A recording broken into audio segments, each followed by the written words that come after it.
welcome you to another live edition of the Sports Box, your go-to sports podcast featuring great content, conversation, and your occasional disagreement. Stick around to interact and ask questions. Ladies and gentlemen, it's showtime. Good morning, Week 8, Sunday, NFL pregame on the Sports Box. Brian Attard, Anthony Medio, Tony Quigley, Drew Trammell will be here shortly. It is early on the West Coast, so you can give them a little bit of leeway there. Gentlemen, a big topic today we'll get to is the trade deadline, just a couple of days away. We will touch on that. But I definitely want to get started with the Thursday night game because I have some thoughts on this. And if you're a Buffalo fan, I'm not sure if you feel that good about what you've been seeing lately. The Buffalo Bills found a way to hold on to a lead against the Bucs, 24-18. Josh Allen went 31 of 40, 324, 2 touchdowns with a pick. Baker Mayfield went 25 of 42, 237 and 2 touchdowns on his own. If you look at their last 4 games, guys, Buffalo's put up scores of 20, 14, 25, and 24, which are not pedestrian numbers by any stretch, but they're 2-2 in those games, after going for 38, 37, and 48 in a 3-0 stretch right before that. Obviously, Tampa's lost 3 straight. That is what it is. Anthony, when you look at the Bills, again, I know it's not college football and there's no style points. That's not what I'm trying to say. They're not who they were offensively just a month ago. Yeah, clearly. I mean, the Bills right now are just really inconsistent. I mean, you're not seeing anything consistent from them. Defensively, they've been banged up, injuries on the back end. Their number one linebackers is out. Offensively, it's still pretty much backyard football. It looks to me. Josh Allen dropping back and.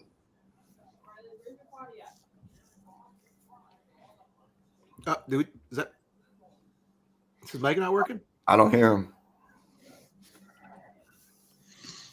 Anthony, I think your mic might be off.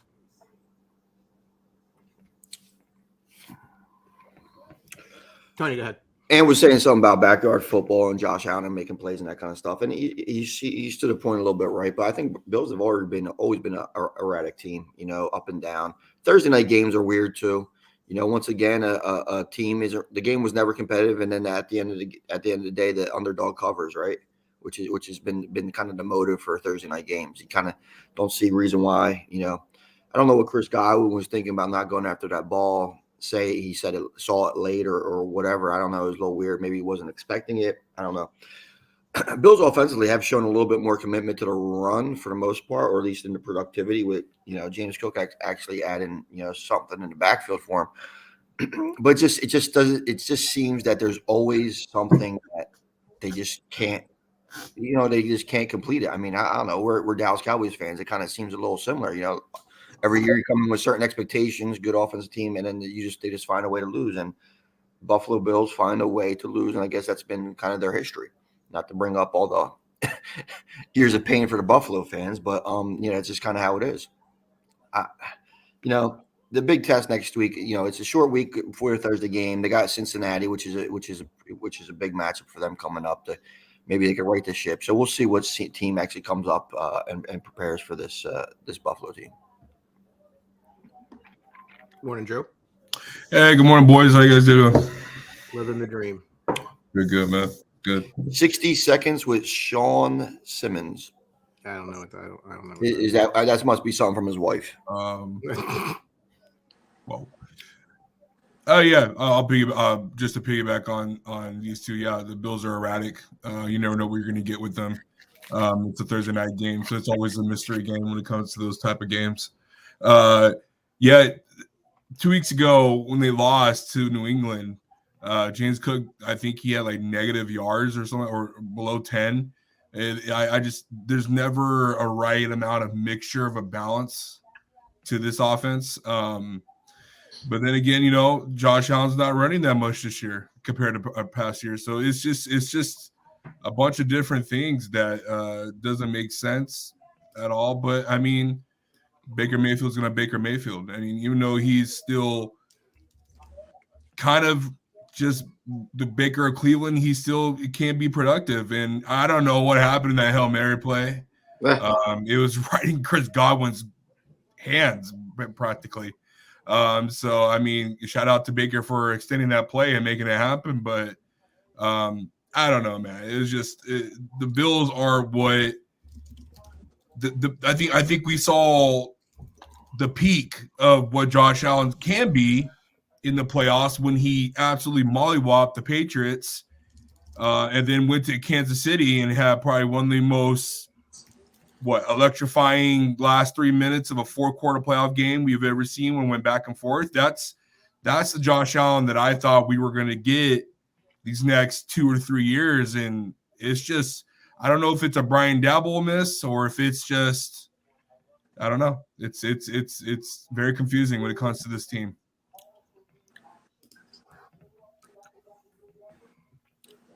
Anthony, back on? Yeah, you got me? Perfect. Yeah. Okay. You got cut off talking about backyard football. My apologies for the tech issue. No, it's all good. Yeah, I'm sure you guys touched on it. Yeah, the Bills are just a real inconsistent team. I think they're hurting on defense, and I really don't even consider them a top tier team right now. So not in my top 5 for sure. So yeah, it's a team I don't trust, and I think it's going to cost them the playoffs. Just no identity offensively, and struggling on defense. Weird that pretty much every catch that Tampa Bay scored on, it was tipped, right? Yeah. The tip pass for the 2-point conversion. Just a weird game, but that's Thursday Night Football for you. Yep. Trade deadline coming up soon on Halloween of all days. The story was that the Titans have told running back Derrick Henry that they don't plan to trade him. Now, that doesn't mean that they can't be bowled over with an offer, but that it is not their intention to move on from Derrick Henry. Now, Derrick Henry is on an expiring contract. The Titans are currently 2-4. I think Will Levis is starting today. I guess as bluntly as possible, right? The hell is the point of keeping him? What do you gain? You're not making the playoffs this year. That's done. Like, I'm not even entertaining that conversation. You can get something of value for him as little as if you get a 7th round pick, it's one more than you had, right? So make it make sense, right? Why wouldn't the Titans trade Derrick Henry in this spot? Because I don't understand it. Fan backlash, basically, I would think would be the biggest thing. I mean, he's been the symbol of that organization for as long as he's been there.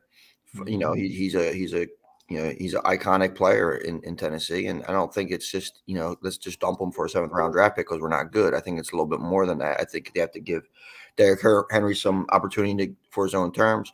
Also, too, is I don't think there's a bunch of teams batting down the doors for Derrick Henry either. You have to play a specific style of football, and a lot of offenses, don't really adhere to what he wants to do as far as running downhill every single time. And so you'd have to have a good fit. Teams that would be in that mold, maybe the Cleveland Browns, but are they really Derrick Henry away from taking it to the next level? No, you know what I'm saying? Because they have their own quarterback problems, and so Minnesota, maybe, that Madison and Cam Akers hasn't really done much there. So where's their spot? Who's going to take on that salary? And is Tennessee really just going to let them go for a song? There's a lot of moving parts here that have to be figured out. Yeah, and I think a lot of it has to do too as well, Brian, is that it's a new GM, and I don't think he wants that backlash like Quig was saying, but even that he doesn't want to get swindled. So I think a lot of that has to do with just his pride, because I don't think a lot of teams are going to be acquiring for Derrick Henry. I don't care what the reports say. Oh, there's huge interest. Yeah, there's interest, but there's not.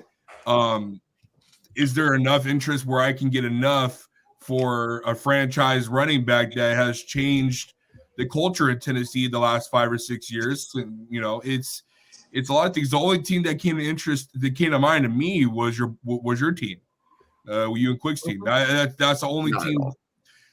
Just not from a salary standpoint, just from a 1-2 punch. Bad fit, bad anything.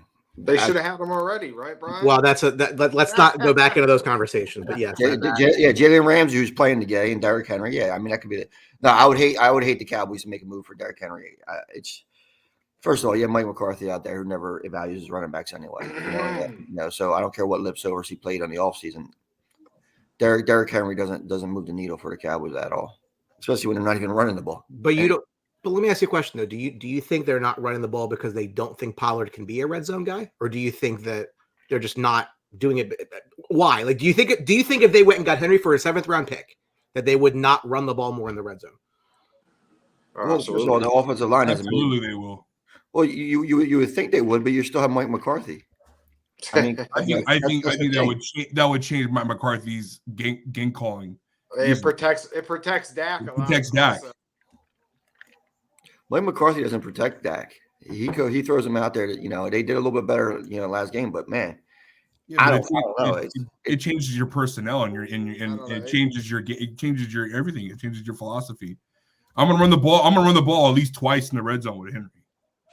I mean, this isn't hard math. It's easy to figure out. You got a big ass back that can do a bunch of things in the red zone that has the nose for the end zone. I mean, that's something you can do to install in your philosophy.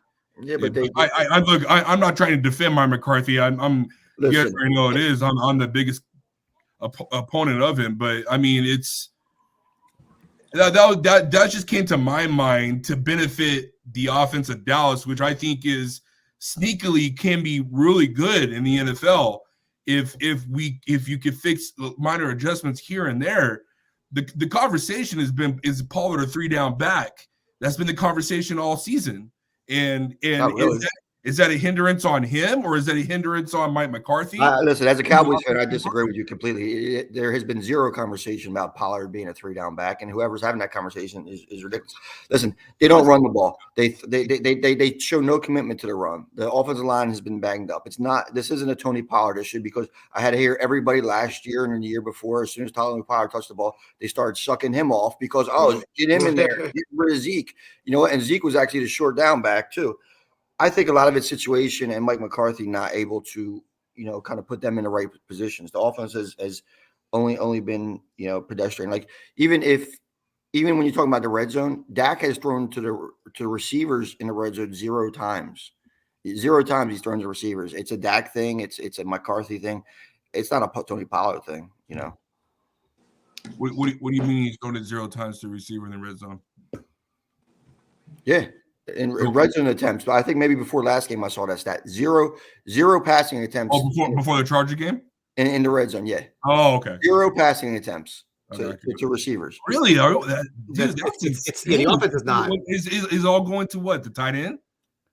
He's talking tight end and running backs. Yeah.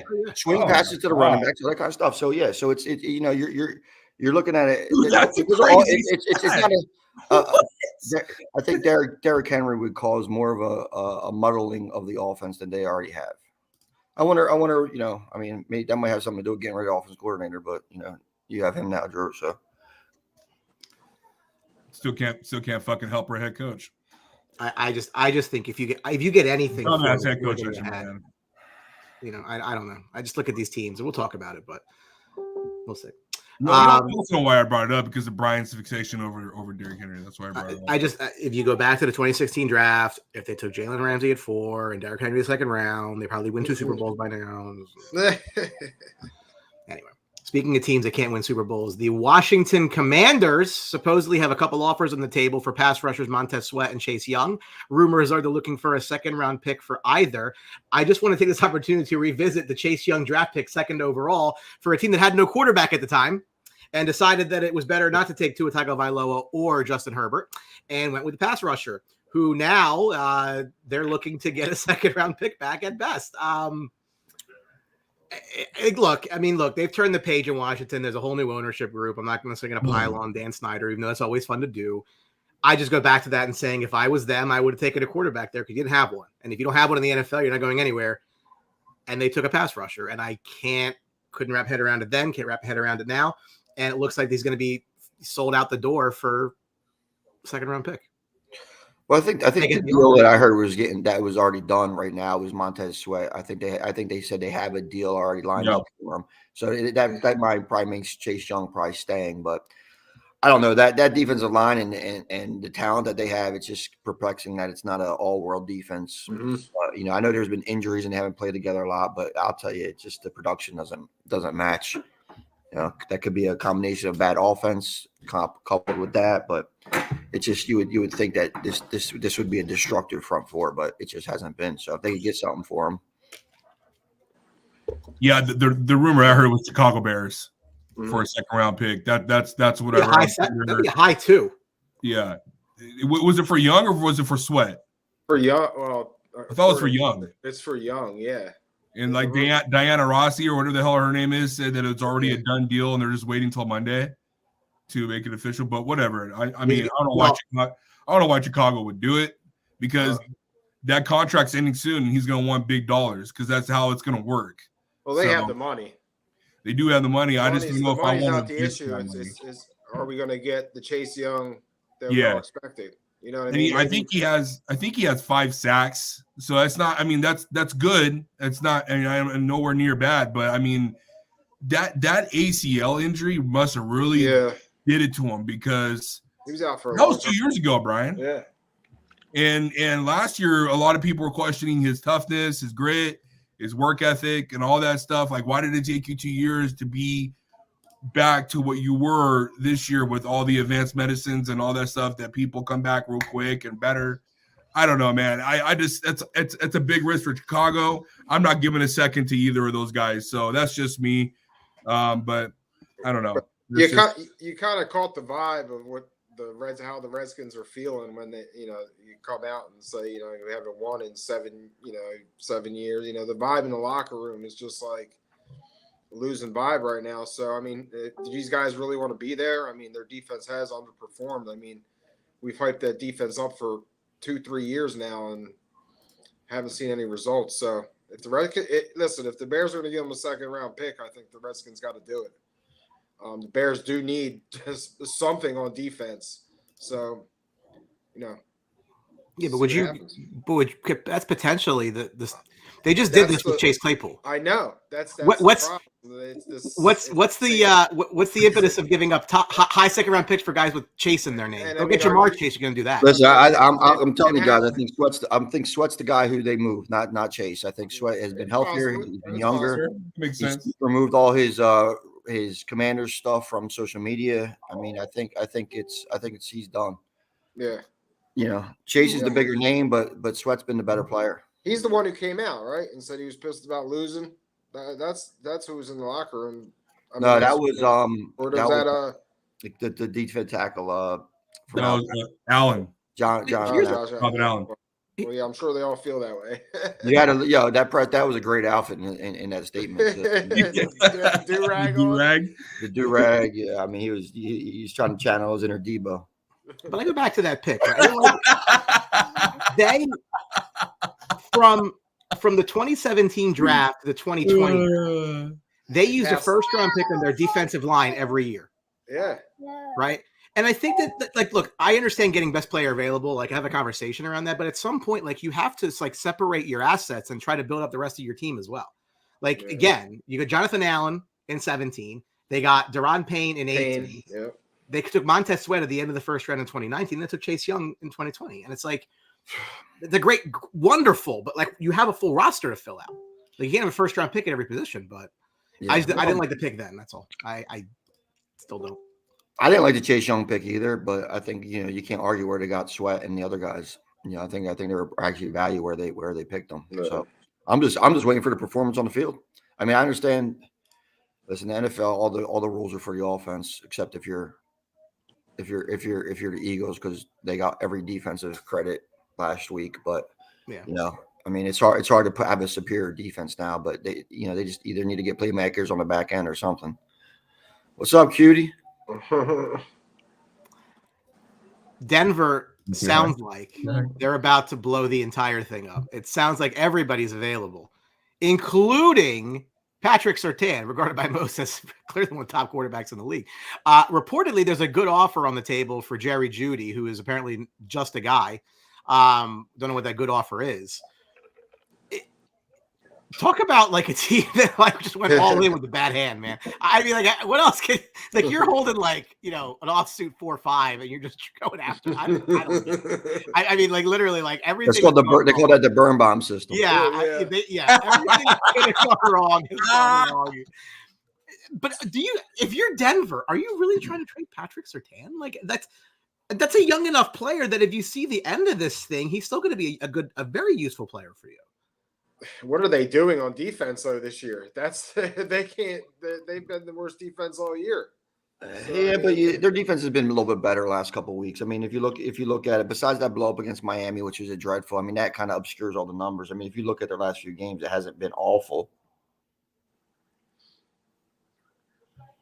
Yeah, I mean, I'll chime in real quick.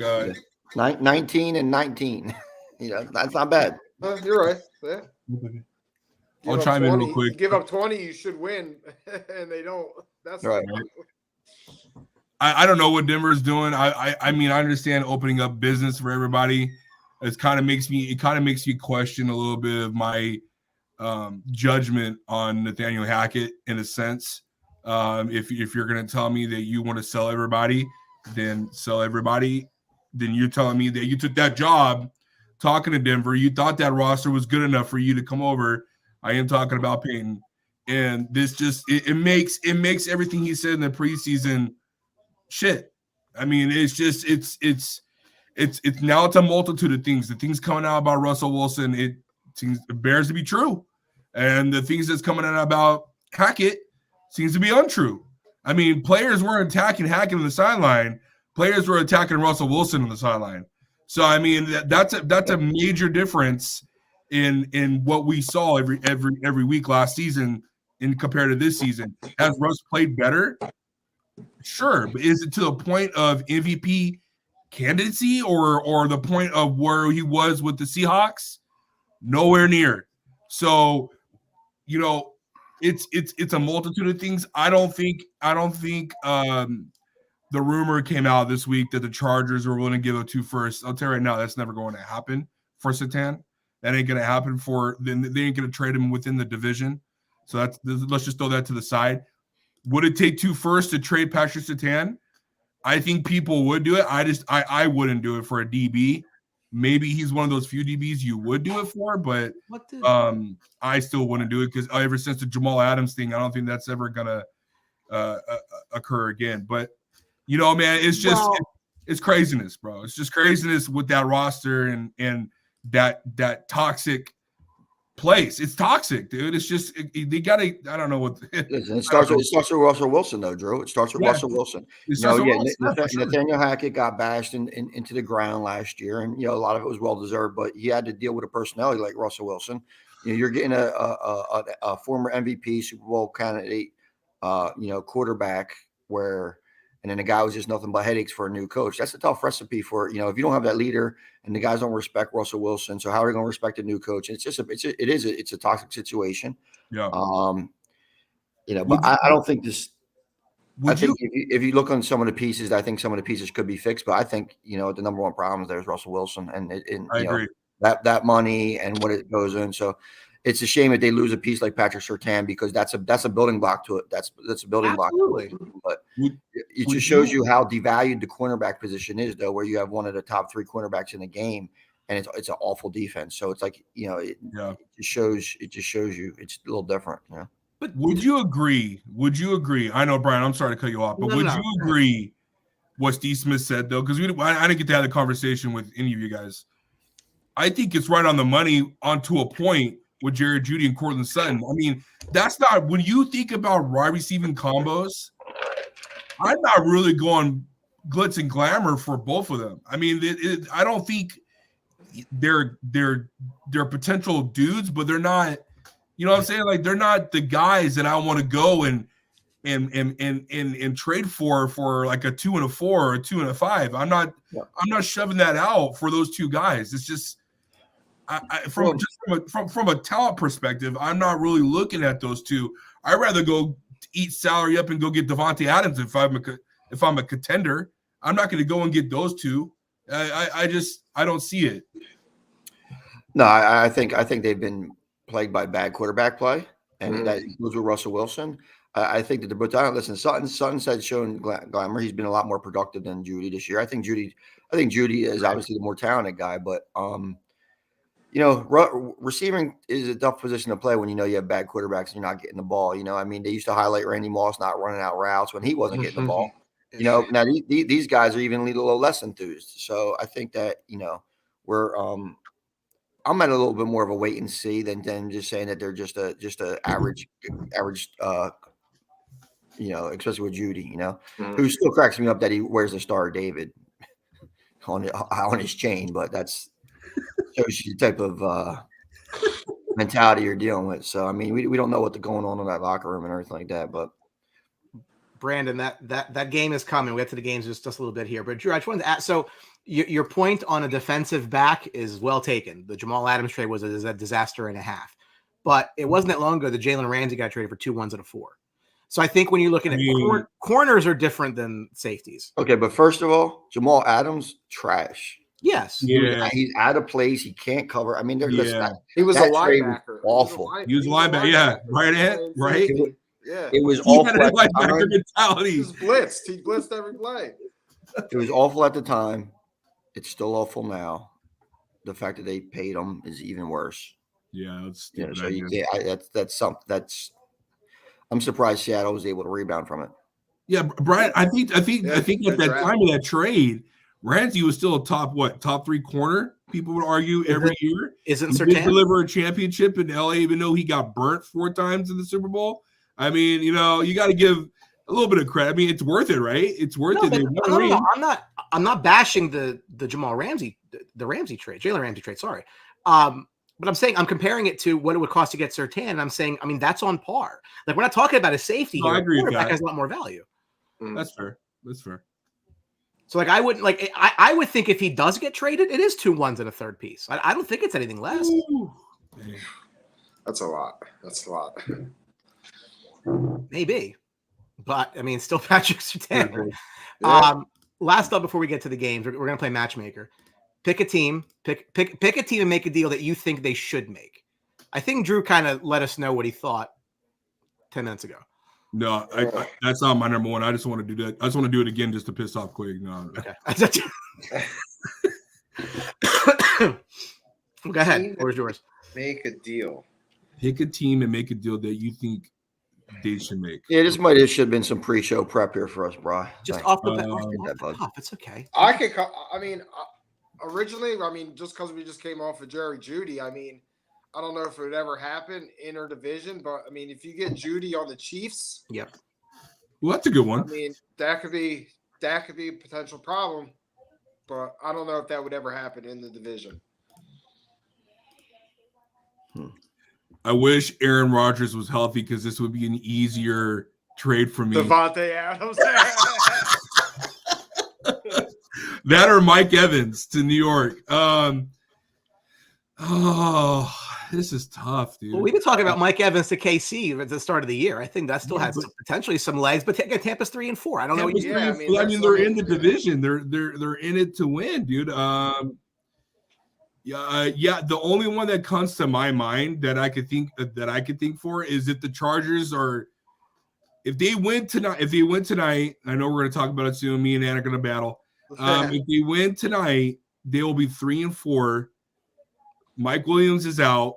Why not call up Tennessee and try to get D-Hop to the Chargers?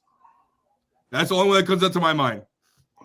I don't know if that would work, but I think it's something that could potentially help this offense even more because for some godforsaken reason, QJ, he's getting open, but they're not throwing him. So it's a long story, but I'll go with D-Hop to the Chargers. I got one player hasn't played an NFL game this year that could be interesting that could go down to the NFC South. Move Kyler Murray to either Atlanta or Tampa Bay and see if one of those teams could run away with the division. I think that would be fun. I think I would prefer Atlanta, put him on the turf. He has a little bit more he could build with that team. I think he could do some fun things on offense. So That's a and good I'm one. not a huge Kyler Murray guy. I don't think anybody is huge Kyler Murray. Anything. Call of Duty is. Kyler Murray. I think that would be a fun landing place to see what they could get for Kyler Murray and have Arizona continue to tank. Yeah, Quick, that would be, what that would be a you win. offer Arizona? If you could offload Kyle Murray, that's a win. What would you offer Arizona because of that Well, contract? Well, the two teams that I mentioned, I don't really know what they have as far as stock and draft picks and stuff like that. But a couple twos, maybe three. You think a couple twos would do it? I don't think it's. Arizona's better off getting out of it. If they can get out of the deal, they're way better off. So I think. I mean, there's value to the that. win. Absolutely. Well, yeah. So then it wouldn't take that much capital, right? Because you're going to take that contract on. You can make the case. Arizona's better off letting Kyler Murray go for absolutely nothing. That dead cap, though. Oh, no. But my point is, like, they're better off just like getting out of the deal entirely for nothing. Like, they're better off. They don't even need a return, right? but doesn't that hamper their cap? It depends. I think it's when the trade is. I mean, let me just look at it real quick. When you trade a player that has like 40.8 million dead cap, right? Can you make that where it goes to the next 3 or 4 years? Or does that affect you 1 year? The dead cap next year, it would still be $46 million, but it starts to open up after 2025. But you get out of it as much as you, well, maybe not. Off-season trade's different. Mid-season trade's hard. Brian, I think you're right. I mean, if you could just get get out of it. I mean, you don't even have to go crazy. I mean, you could even take less just to get out of it. I made the case with Aaron Rodgers in Green Bay that I would send a pick with Rodgers to go to New York just to get out of the deal. Because there's value to that, right? People get all this enamored with, you got to get this back in the trade. Like, no, you don't. Cap space has value. It's and they're going to have high draft picks anyway this year coming up. Yeah, Hunter. You see the comment with Hunter reference to the Cowboys. I don't like that at all. I think the Cowboys need a big body receiver, not somebody like a Hopkins, like a Hopkins for nothing, basically. I can see that Hopkins going to Dallas. Yeah, that'd be nice. That's a good one. So look again for the Cowboys. I'd rather try to get a move on Treylon Burks if we're going over Tennessee than take on the. Yeah, but are they going to? That's going to cost you more than a Hopkins is going to cost you. Just based on the fact that's okay because he could actually still play football. I don't know if Hopkins can. His separation this year has been awful. But so is his quarterback play. Is it going to get better in Dallas? All right, different conversation. All right, we'll start there. The Los Angeles Rams take a 3-4 record into Dallas against the 4-2 Cowboys. Cowboys laying 6.5. The over/under is 45.5. Puka Nakua's got 58 catches his first 7 career games. That's the most since 1970, and the only player with 50 or more. Really good job by him. I think the Cooper Kupp injury helped those numbers quite a bit. Dallas has won 10 straight home wins going back to 2022. Interesting little snippet here on Matt Stafford. Matt Stafford has only thrown more than 1 touchdown once this year, and that was against the Eagles where he had 2. Oh my God, that's crazy. Well, I think I was shocked at what the Rams did against the Steelers last week. I had them in my suicide pool, and now I'm sitting home with you guys. So, it was a little confusing what they did last week with the Steelers. Is they just played bad football. They were home. Really one of them losses that are really unexplainable. If they were going to take a step forward and fight for that division, which they still have a shot to, it's a game that they really can't lose. Going into Dallas is going to be a tough matchup for him because I think, the Dallas pass rush is able to get to Stafford and, their running game with Kieran Williams been out. It wasn't awful last week, but they did have some production with Darrell Henderson, getting the end zone. But I'll tell you, Nakua has been great. I think he needs like 50 yards to break the all-time rookie record in 8 games, which is absolutely impressive for him. It's going to be a big Cooper Kupp game, though. I still think, I think that he's able to exploit, some of the matchups that Dallas has on the outside. Offensively, though, I think Dallas should be able to kind of take care of this. I think CeeDee Lamb once again eats. I think they found the recipe, to get him the ball. Good things happen. Best playmaker.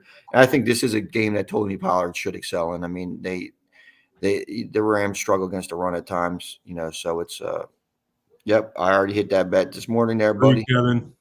Yep, CeeDee Lamb over 65.5. I think that's what I got. So already on that. But Yeah, I think Dallas's offense, if they could get some decent line protection, we'll see what Aaron Donald does, if anything, today against the offensive line. So Dallas should win this game, but and finish the sweep off of LA.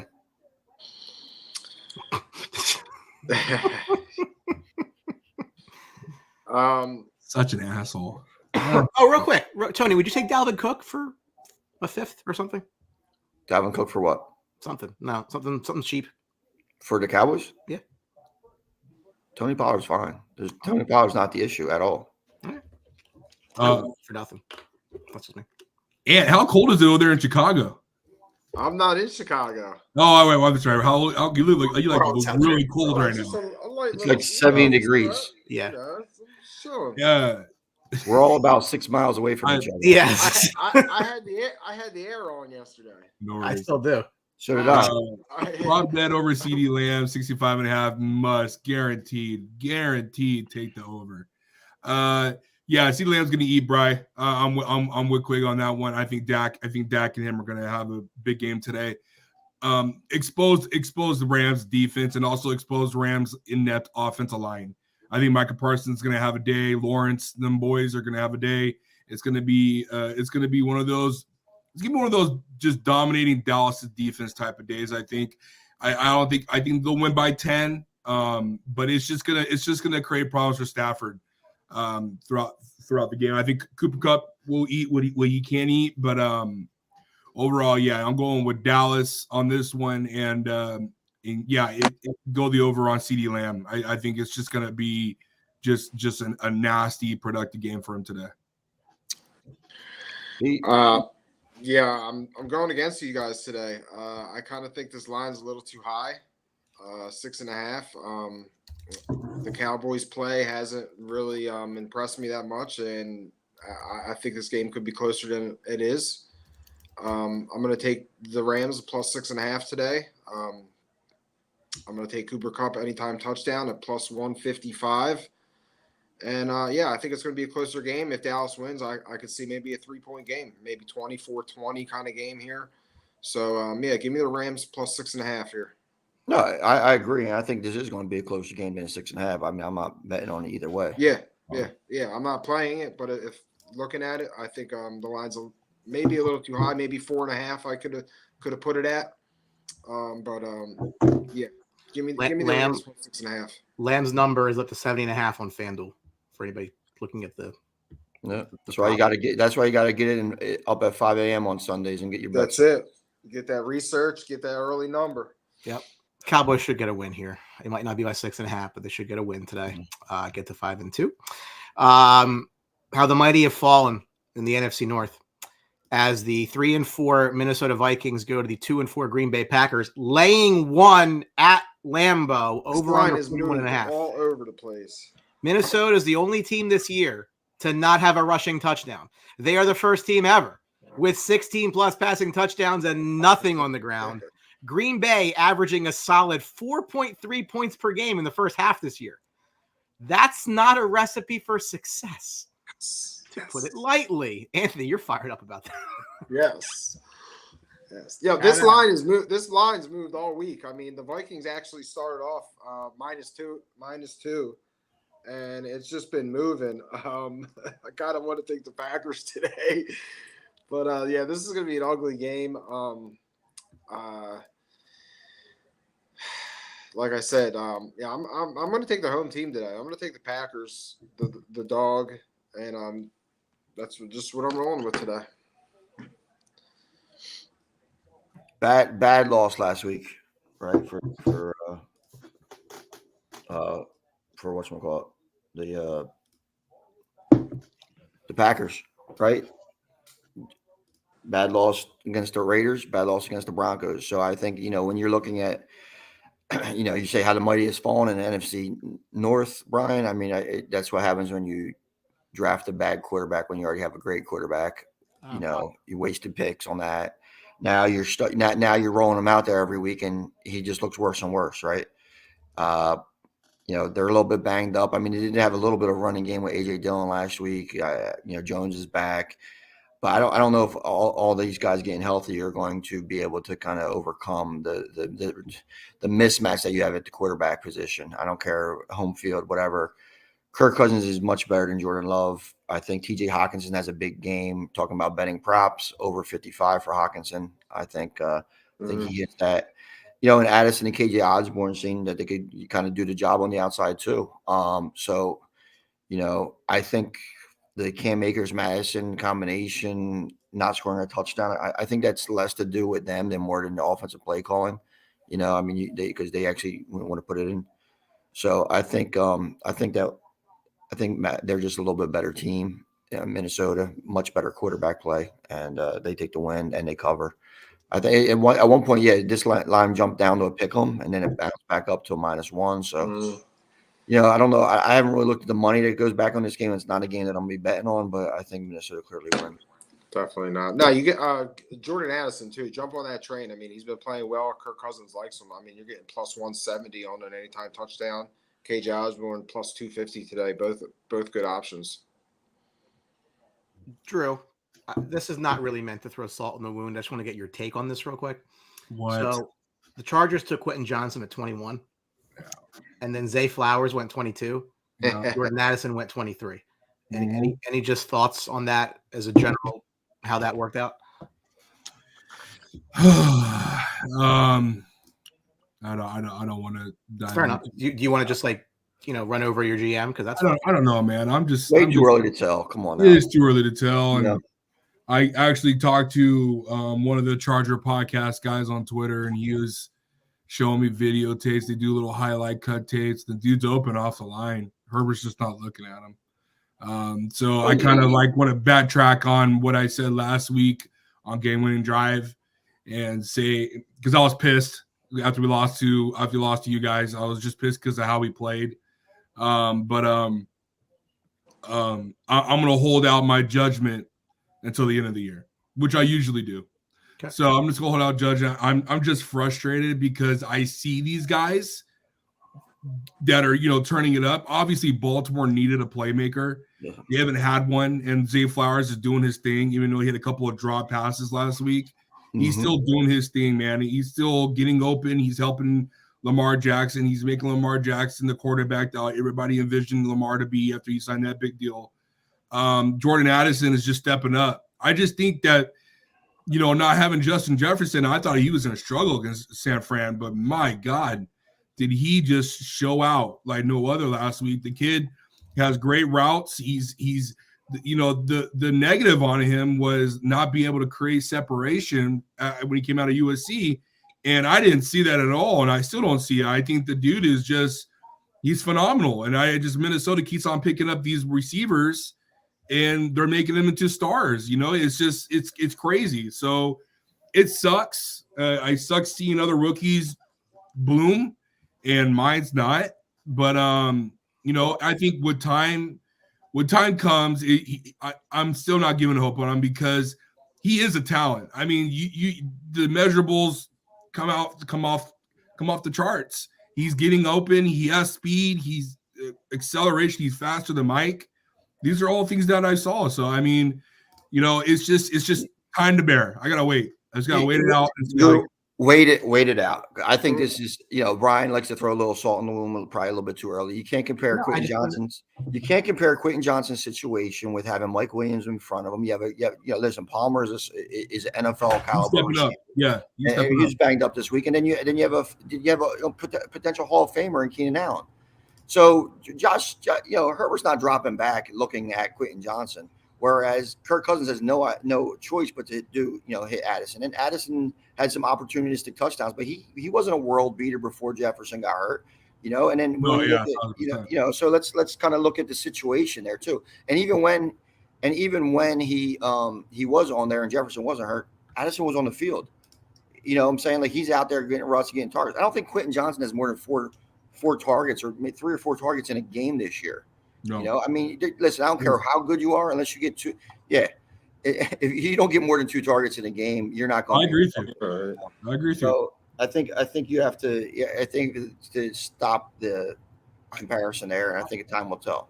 I also understand, and I think you all three would agree, more for me, but Brian as well when it comes to salary cap, I understand why they drafted him. Sure, I do too. Because he's a Mike Williams body double that's potentially better because we're going to let him go in the offseason because we save more by cutting him than with the dead cap and the contract that he signed. So I understand why Tom Telesco drafted him. And we'll see. Mike Williams' rookie year was also trash as well. So I always got to throw that into consideration. I just when Mike went down, fellas, I thought that he was going to have a bigger pivotal role in the offense, especially with virtually no tight end. So and that's another one I forgot. Hunter Henry to the Chargers, but no top of the day. But yeah, so I mean, let's just we'll see, man. We'll see. I'm not gonna give up hope like Tom said. And you know what? And you guys kind of stole my thought a little bit because he has Johnson with Palmer banged up has a great opportunity today to be productive. Mm-hmm. And no tight end. The Atlanta Falcons are 4-3, visiting the 2-4 Tennessee Titans, laying 2.5 on the road. The over/under is 35. Atlanta's only allowed one touchdown on the ground this year. That's the best number in the NFL. Wow. Could change today. We'll see how that works out. Tennessee is 5-0 off the bye under Mike Vrabel. Tennessee has lost 2 straight and have lost 3 of 4. Again, if I'm Tennessee, I'm having a fire sale. They're choosing not to do that. Well, they did trade Kevin Byard. Atlanta's not that great on the road, but this could be a spot for them to get off the schneid. What was that? There's Aaron Rodgers full on doing 6-foot dropbacks and throwing the ball. What the fuck? That's crazy. He's coming. I gotta land on this one, man. Dude, probably the most surprising team of the year. So far, I know they're 4-3. There's a couple of rough losses they had, but they're playing great football, man. Arthur Smith, probably head coach of the candidate of the year so far. For what they have at quarterback and be able to do what they're doing, I still don't like what they're doing with Bijan. I don't understand what happened last week. That was just confusion. I don't know. Headaches, parlay killers, fantasy killers. Oh, big time. Anything. Listen, it was. And they didn't give him a carry till the last. What was it? He had one carry in the last. Yeah, one carry. Like, why is he out there? You baby this guy. So why is he even on the field? So and I don't know why Arthur Smith is coming out and being an asshole about it. Like, bro, everyone's got to follow the procedures. You got to report why. Were they fined? Huh? Were they fined? No, I don't think so. Not after they're still investigating. That's very bizarre that they weren't fined because, there's some heavy trend bets on Bijan Robinson that I mentioned last week. That kind of were hitting the airways everywhere. And next thing you know, he doesn't play. And I know DraftKings gave the money back, but not everybody did. Because he did have a carry, he did play. So, but it's just so much fishy. In regards to that. Cordell Patterson looked good. So did Tyler Algier. One thing Atlanta can do is run the ball. Yep. Tennessee's a confusing team too. I mean, they gave no fight against Baltimore last week, even the score was a little bit closer. But Will Levis making his first start. Tough defense to make it again. He might be better than Ritter already. Because Ritter is, he's, Ritter can make smarter reads. Well, that's a problem, because Ritter has been making some awful reads. So I think Tennessee wins a close game. Yeah, I agree. I'm taking the home dog today. Even though Levis is playing, it's kind of a strength on strength game. Tennessee's going to want to run the ball. Atlanta obviously stops the run well. So that's why you see that over under so low. But and you see Derrick Henry rarely plus 150 to score a touchdown. You rarely see that. So I'm gonna roll with the Titans. Give me the Titans today. I'll take the 2.5 plus 2.5.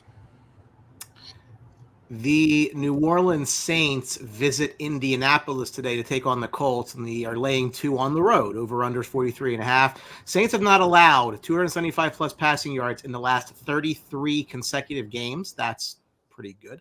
defensively. For the Colts, Jonathan Taylor needs just 49 rushing yards to pass Marshall Faulk for the second most rushing yards in the first 4 years in Colts franchise history. That's gaudy company there. Saints are a perplexing team. The defense is really good. It's really good. And they should be better offensive than they are. Kamara coming back, he's played really, really well. They got guys on the outside. Derek Carr's Derek Carr. He's not going to necessarily his range of outcomes is lower than most, right? Like he's not necessarily going to go win you a game. Not necessarily going to lose you a game. I think that they're better than their record is. I like their defense a lot. I think they win today. Even though Ant's going to bet the home dog, I'm sure. Correct. I mean, they were what, 7? They won seven times last week, right? Yeah. I think they did. The underdogs won 7 times. Vegas got killed last week. The underdogs that were supposed to play good, I believe it was Detroit and someone else I'm missing that a lot of money were on. Yeah. Miami. Detroit and Miami got shellacked, so they didn't cover. So Vegas won it. You had 7 dogs covering with 2 of the dogs that were kind of a lot of people were back and got destroyed. I mean, listen, bet the home dogs. Yeah, I mean, this game, it's fairly even. Minshew, can play just as well as Derek Carr. I mean, like you talked about, the Saints offense is nothing to write home about. So, I mean, I don't see this game either getting out of hand either way. You got Josh Downs coming on. He's got a connection here with Minshew. I mean, they could run the ball. So I'm going to take the home team today. Give me the Colts. And give me a Jonathan Taylor anytime touchdown. He gets in that tier with Falk, plus 125 to score. So yeah, give me the Colts today. Yeah, he had 18 carries. They started working him in. He's getting back in. Yep. He's a difference maker. This is a great running back matchup. You look at what Kamara did last week too. 13 catches. Yeah. Listen, another a sneaky anytime touchdown is Rashid Shaheed, plus 250. He's getting a lot of looks. Derek Carr likes him.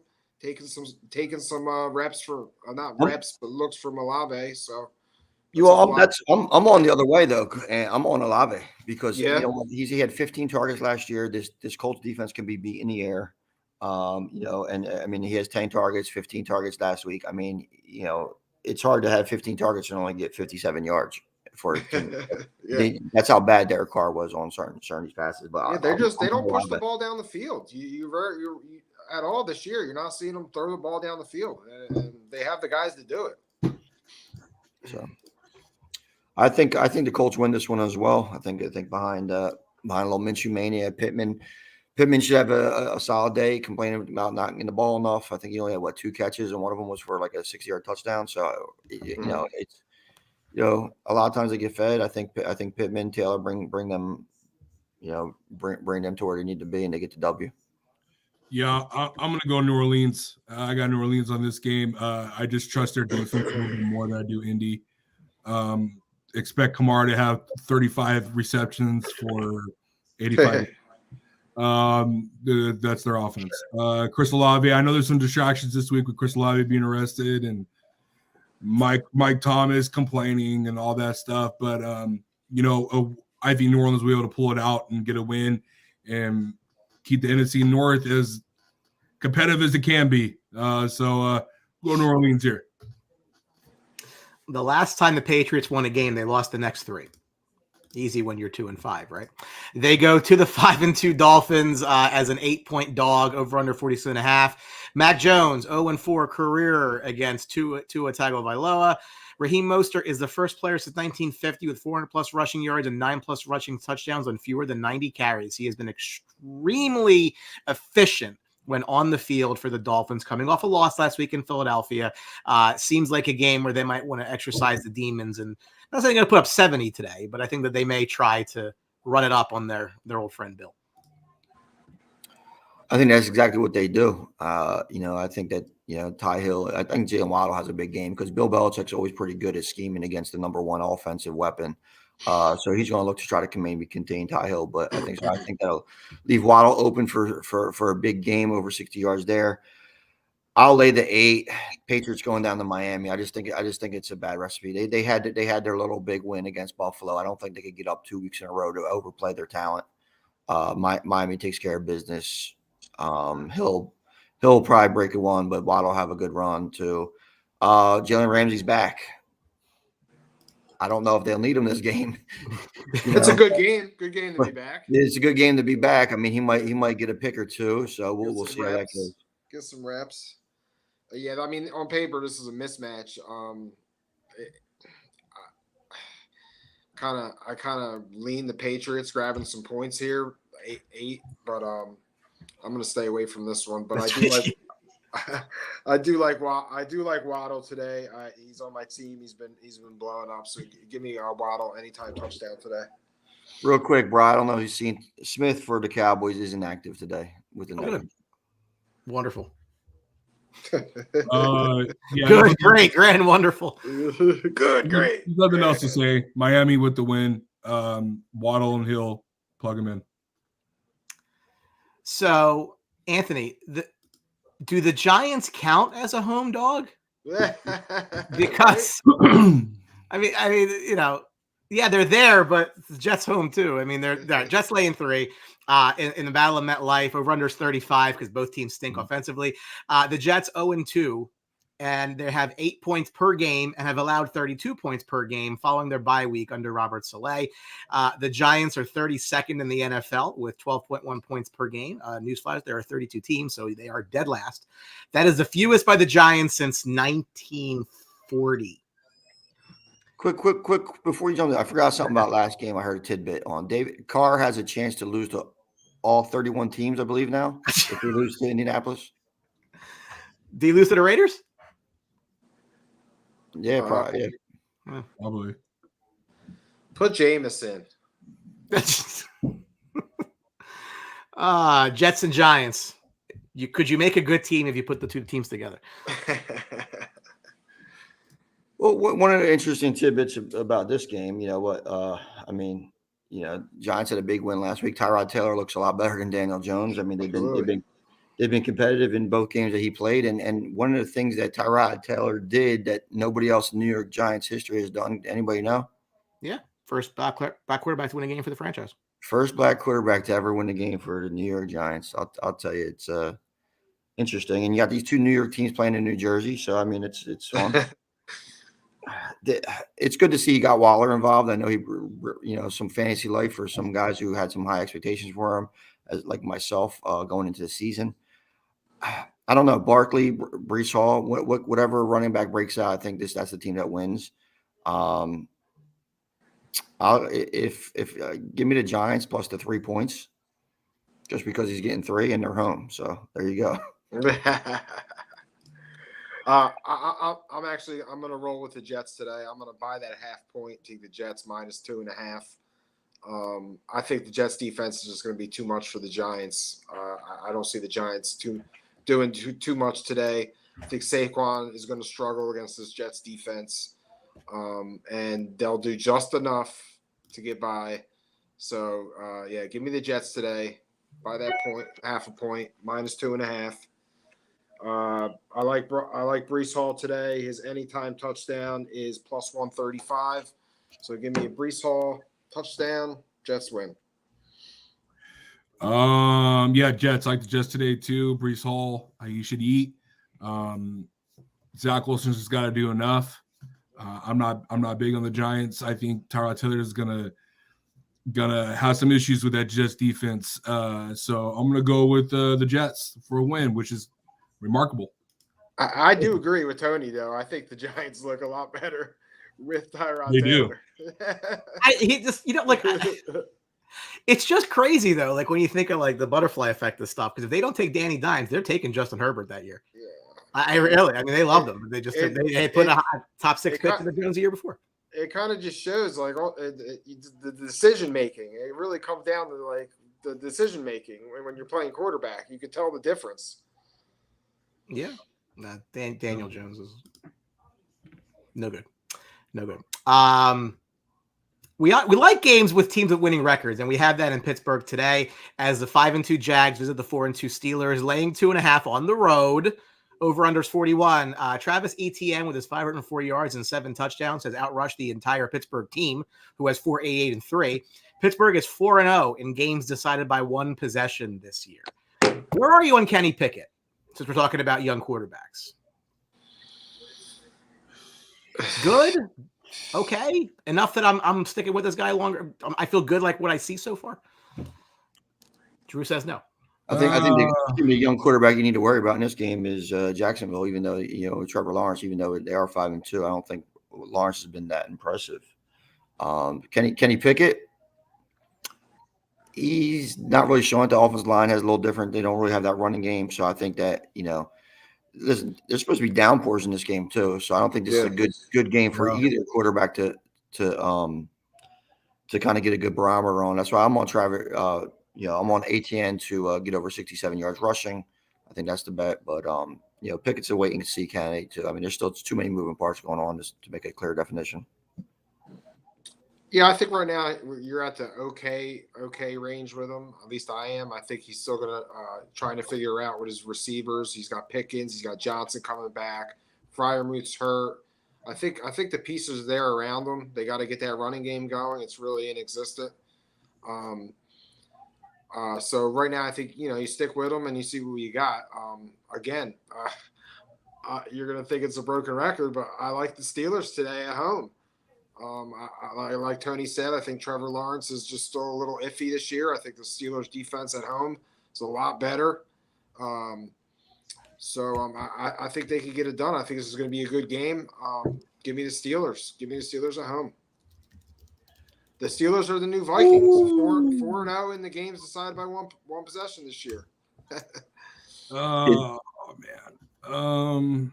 That O line though, man. Pickett's been sacked three times in that's 3 an weeks. issue. I mean, that's why they can't get Josh Allen might introduce 100%. himself and make a big play. I think that's what it's going to be. I mean, they can't get that running game going. I think it'd be a different story if the Steelers got that running game going from back in the day, like they have. Sooner or later, something's got to give with the Jaguars' offense when it comes to Calvin Ridley and Christian Kirk. And I think Zay Jones is back today. Something's got to give for this offense. I mean, Trevor Lawrence, I know his numbers don't reflect it, but I feel like it's just been very disappointing this year. The only thing that's been productive, that's exceeding probably expectations, is ETN, who's absolutely killing it in the world of fantasy, but also in reality as well. I have a hard time picking the Jags over the Steelers because the Steelers defense, they really are showing up in these last couple of games. TJ Watt is an absolute animal. And they still got Micah Fitzpatrick. They got these boys on defense that are they're rolling. But I trust Lawrence more than I trust Kenny Pickett, and I trust Jags' old line a little bit more than I do the Steelers' old line. So it's really hard, and Najee Harris is just abysmal. So it's just – what's up, Tone? Sorry. Go ahead. Zay Jones is out today. Oh, he's out today. Okay, so he's out. Sorry, my bad. And they also have Evan Ingram, who's actually doing really – I think he's tied in 6 right now in fantasy. So I'm going to go Jags, Brian, by a slim margin. This is going to be a tough game, but I'm going to stick with the Jags just because I trust their offense more than I do Pittsburgh. So – would it surprise you to know that Jacksonville, going back to 2005, has won 5 of the last 6 games in Pittsburgh? Wow. That makes my pick way much better now. And the last time Jacksonville was in Pittsburgh was Blake Bortles' brightest moment. Oh, the 45-42 playoff game win.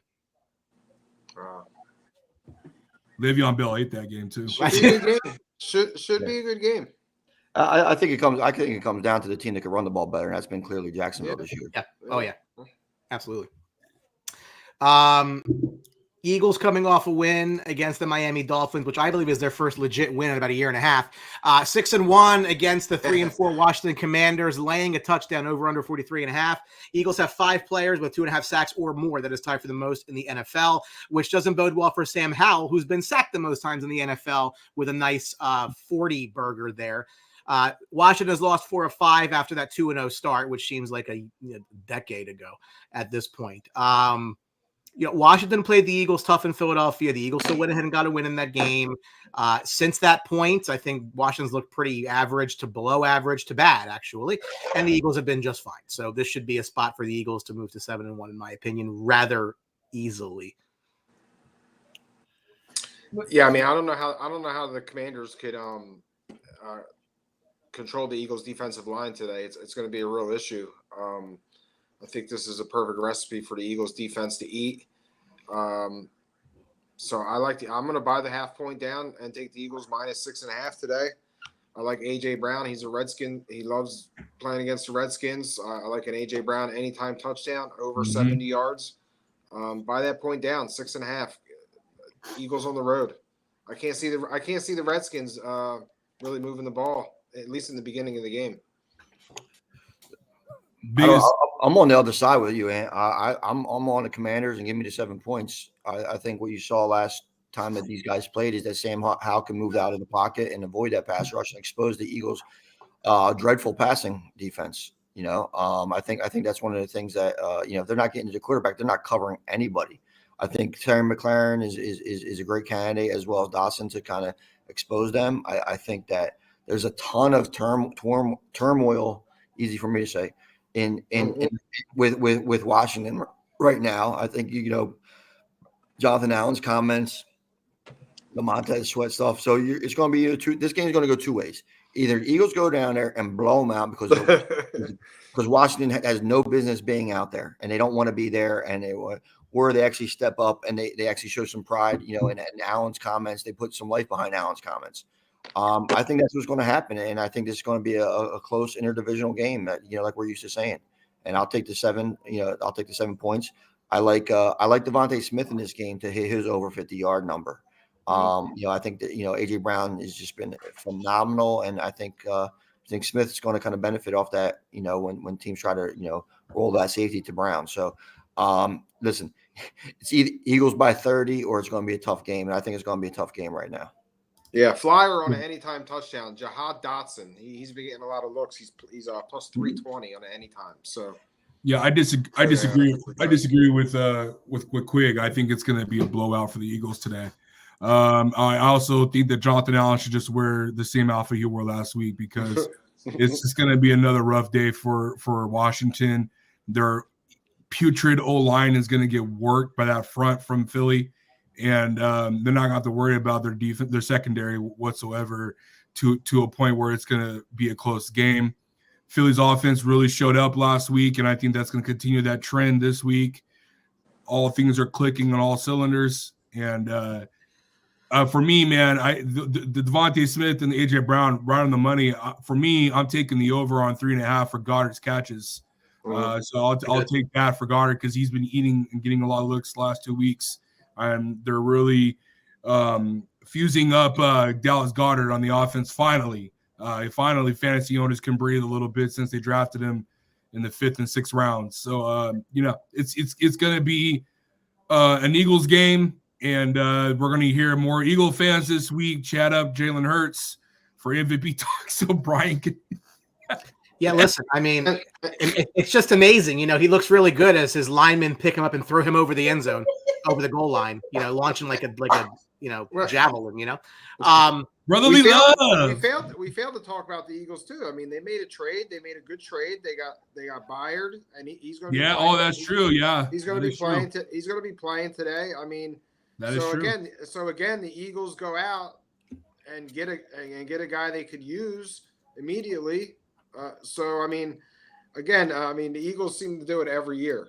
It's amazing. I mean, anybody could have got that guy, and they listen. It's I don't know if you guys watch on Tuesday. I am so fucking annoyed with Howie finding these goddamn trades and no one else. And you even tell me that 31 other GMs didn't even want to try to have preliminary talks to get more than what they got. It's a 30-year-old safety in the last year of his deal. Yeah, but he's still better than most. Yeah, I mean, it's still man. It's still a position that the Eagles needed to address, and they're getting good value out of it. So, Guys, I think we just need to temper expectations. You got Chris Wilson saying Byard makes a big play today. Listen, you throw a safety in the back of a secondary, it's not automatic, meshing. There needs to be chemistry worked out there. Yeah. There needs to be, looking at the different play calls and zones and how they want certain things done. Listen, Byard could long term. This is a great pickup. This game, I don't have any expectations for Byard at all. Oh no, not for this game. But I mean, it's typical. Better than what they had. It's typical of what the Eagles do. They go out and they get these guys at the end of their deal that could benefit them, and it does usually. Well, I trust me. I get a text every time the Eagles make a move that what the fuck, Jerry Jones isn't doing anything. I can't stand it. They get these guys for nothing and blah blah blah blah blah. Yeah. There's them and 30 other teams. While we're on the topic, what does the panel think? Will this brotherly shove, tush, push, javelin quarterback throw thing? Will this be around next year? Will it and should it? I think it should stay. That's my vote.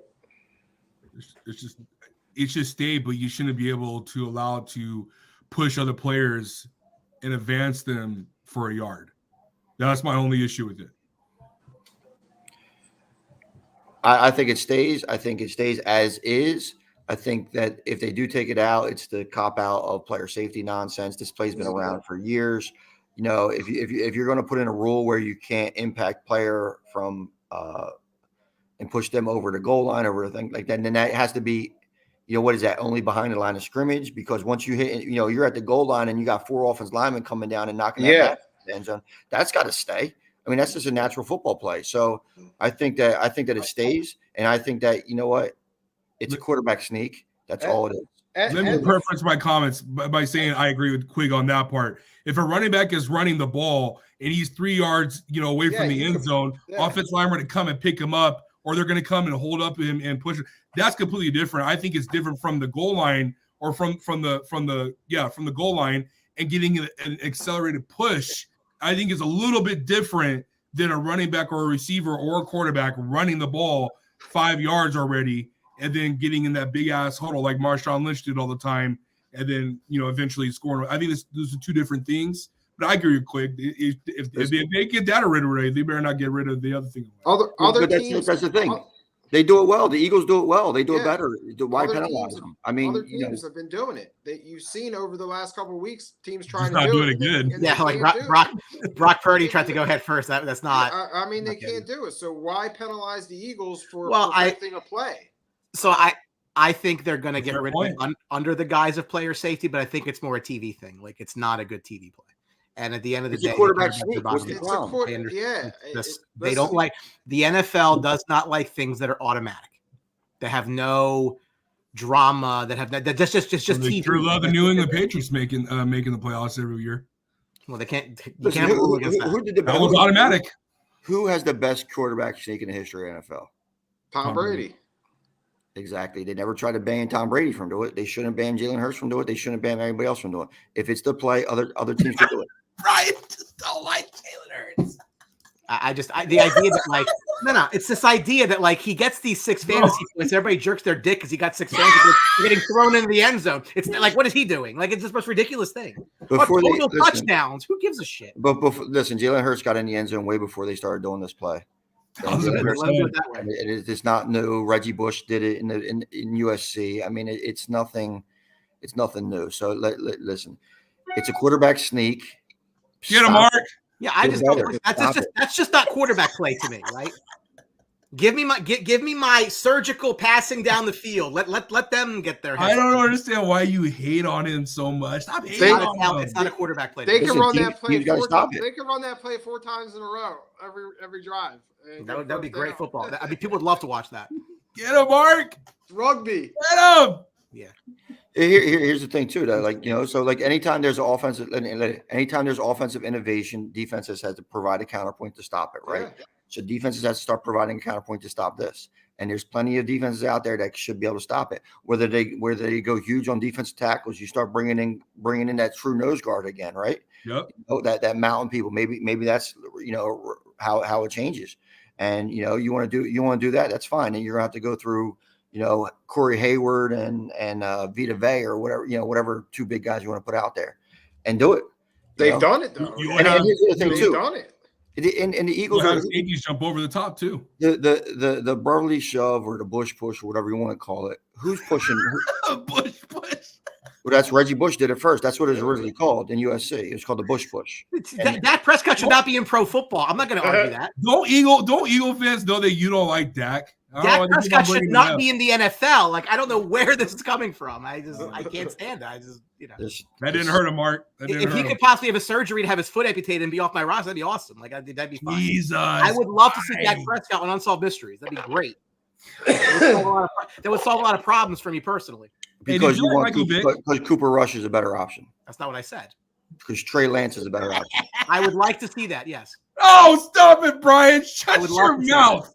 You shut your mouth. Go outside and just go freaking walk. I would love Get out of here, dude. No way. It's a beautiful day. Go get some fresh air because you're not feeling you jackass. There's no way you like Trey Lance. Stop. I don't think you understand how much I hate Dak Prescott. You should hate Trey Lance more. I don't know. Battle of the top two picks in last year's draft. 3-3 Texans, the 0-6 Panthers. Houston laying 3.5 on the road. Over under 43.5. They are allowing just 18.8 points per game this year. That's the 8th fewest in the NFL. Before DeMeco Ryans showed up, they were allowing close to 27 points per game. That's a nice little turnaround story. Carolina 0-6 for the second time in franchise history, not since 1998. Tony. Listen, I just hope that Carolina continues to lose until they bring our boy J.D. Dorenzo up from the practice squad and let him eat on the offensive line. So let's get that done. But a little correction. Awesome. First time in history, it's the top 3 picks in the NFL draft are playing today. Top 3 picks, because don't forget about Will Anderson. Will Anderson had 3 to Houston. They had it too. So that's the first time that happened. So and I guess maybe the Bears might have opportunity to do that next year, but we'll see. Hope so. No, I hope so. It's not a bad thing. That'd be a phenomenal thing.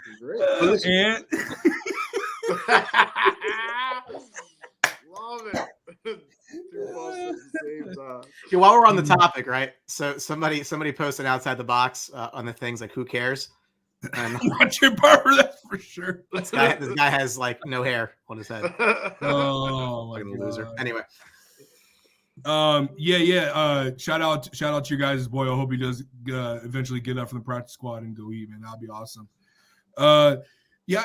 Houston, man. Another head coach who's probably number 1 in voting for head coach of the year. I didn't see this happening. Shouts out to them being 500. Shouts out to CJ Stroud being the best quarterback in the draft so far this year. It's their defense is one of a kind. It's better. You already showed it. Man, I can't say enough about Houston. Carolina just needs to keep on working on what they're working with Bryce Young, develop him more, make him have a more confidence week in, week out. My only nitpick I want to say about Houston, what I don't like a lot, is that the running game hasn't gotten better. It's still stagnant, very the same. Dameon Pierce hasn't gotten better. And I know he came out this week saying he's not frustrated. He wants to learn because it's back-to-back different offensive coordinators for him. He's still learning the game and learning to pick up blitzes and learning the schemes, the verbiage to make him a better player. I want to see that get better, Brian, for the offense. But overall, man, there's nothing more I could say other than good job by Ryans and company. And I got Houston winning, and they should be 4-3 after today. Yeah, this is a road favorite I like today. I like the Texans. I think Stroud could have a big game. Right now I'm looking at to throw 250 yards. You got plus 124. I think he's going to have a big game. Dalton Schultz has been looking in the end zone. I'm sorry. I mean, he's been a big target. So I like the Texans today. I like what they're doing. We talked about their defense. I think the Panthers are going to struggle. As you know, I'm rooting for the Panthers always to lose. I'm taking Texans today. You know who's rooting for the Panthers today? Cardinals fans. They are pissed. I do want to say. I'm sorry, quick. I do want to say one thing for the Panthers. Stay the course. There's no need to trade for a receiver. Yeah, no, absolutely. Finish the year and let Bryce do what he needs to do to build. Nothing's going to change. I know you want to team him up with a young guy, but there's no one here in the NFL that's going to give you what you want for what you're asking for. Maybe a Treylon Burks, but why do that? There's no sense of doing it. Finish the year out, lose out, and try to build through free agency and through the draft. There's no sense of you messing up with anything future-wise for a receiver that is not going to be available for you. So no, they're actually, from what I'm hearing now, they're actually in a selling game. They're actually got, as they should be. They actually got some inquiry calls for Terrence Marshall, and they also got the inquiry calls from Adam Thielen, who's he's actually a phenomenal receiver. And I hit his overs today because I think he's the only one out there that could kind of catch the ball and Young feeds him. Guy I like today is Tank Dell, though, coming back from concussion. Yeah. Bobby Trees is out. Robert Woods, he's not there. Nico Collins, as somebody mentioned earlier, he's getting a lot of love. But I think Tank Dell, who's had some huge games this year, is going to be the play to make as far as here in that Texans passing game. They should have a lot of success. C.J. Stroud has kind of exceeded expectations, while Bryce Young's kind of been what we expected. Give me Texans if you want to take it. I'd buy the hook down though. Give me the 3, and I like Tank Dell to have a big game and Adam Thielen to actually have a big game as well. My guy on Carolina's side too, fantasy wise and even betting wise. I mean, Chuba Hubbard's going to be taking Miles Sanders' job soon, I think. So I like Chuba Hubbard today, plus 190 on an anytime touchdown, maybe to get in there. Miles Sanders is back today though. It's all right. And Texans have been very good against the run. No, I'm just throwing it out there. I'm going with I have the Texans today though. First of the 4:00 games, the 4-2 Cleveland Browns visiting the 4-2 Seattle Seahawks. Seattle's laying 4 at home due to run under 37.5. Browns allowing just 243 yards per game, less than 150 through the air, both league best numbers.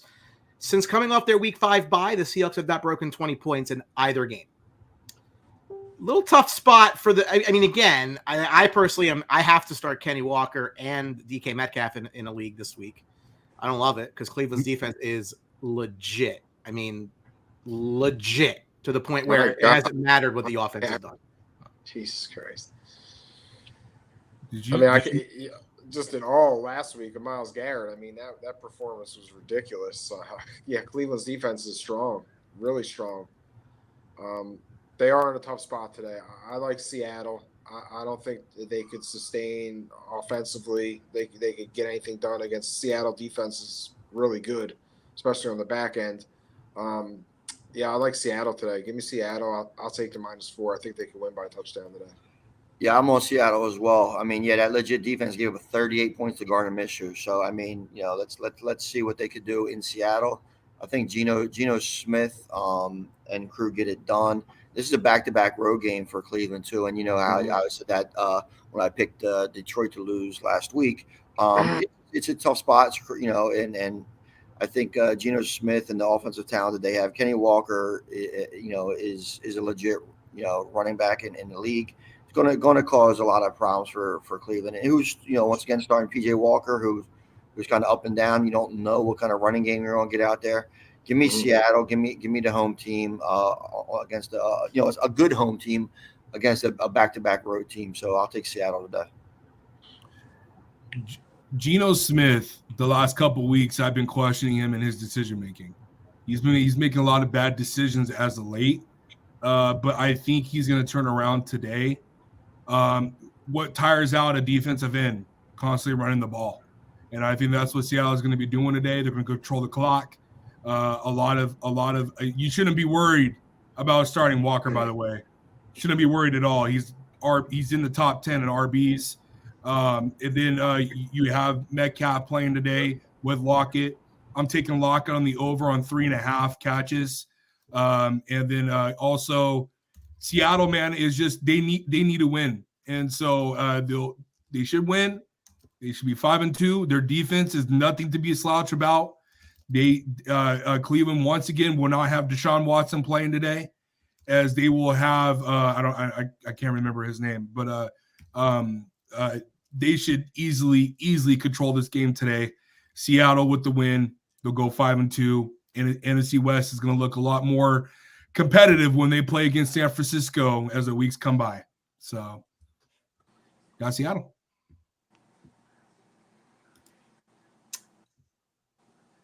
When you look at the weather forecast in Denver, it feels you're going back to December. As the 6-1 Kansas City Chiefs visiting the Broncos 2-5. There's apparently a foot of snow on the ground. That's what I'm hearing. They're still laying 7, and the over-under still is 46. The Kansas City Chiefs have beaten the Denver Broncos 16 consecutive times since 2015, reminiscent of the rivalry between the hammer and the nail. Denver is allowing 31 points per game. That's tied for the league worst with the Carolina Panthers, aforementioned. I've always been of the belief that snow favors the offense because the offense knows where they're going and the defense doesn't. Absolutely. So I don't necessarily think I would start downgrading my Chiefs on this, or my Broncos for that matter. But I mean, I don't think that that's going to have an impact. I mean, if anything, a Denver Broncos defense which struggles when it's sunny might have more of an issue in this climate. Yeah, I think the issue really weather-wise, if it's actually snowing during the game, because they'll have the field clear out. So for fantasy purposes, I don't think that's going to be a real issue today. Division game, and let's be honest, the Chiefs never cover. So I'm actually going to take the Broncos today plus the 7. If needed, I'll buy that half point, get it to 7.5. But I think the Broncos will keep it close. Division game today. So yeah, give me the Broncos plus 7. You're right, Ant, that the Broncos never cover. I mean, the KC never covers, but man, this is ridiculous. It's not a game I'm putting my money on, but I'm just no. But what I am, listen, I don't care snow, rain, sleet, or hail. I'm taking Travis Kelce's reception. I'm taking Travis Kelce's yards. Brian is 100% right. Snow favors the offense, and that short passing game that they have with Kelce and Mahomes. I think that's where it's going to be, and so I don't really. Kansas City should win this game without an issue. Only where I'm putting my money is Travis Kelce. Maybe throw a little bit on Isaiah Pacheco if they could get the ground game going. Yeah. Ground game for me is where it's going to be at for Kansas City. I think they'll once again control the clock and do what they need to do. Isaiah Pacheco, 66.5 yards. I'll take the over on that, even if it's a snow game or not. I'm taking it over because we all know in snow games, offenses love to run the ball.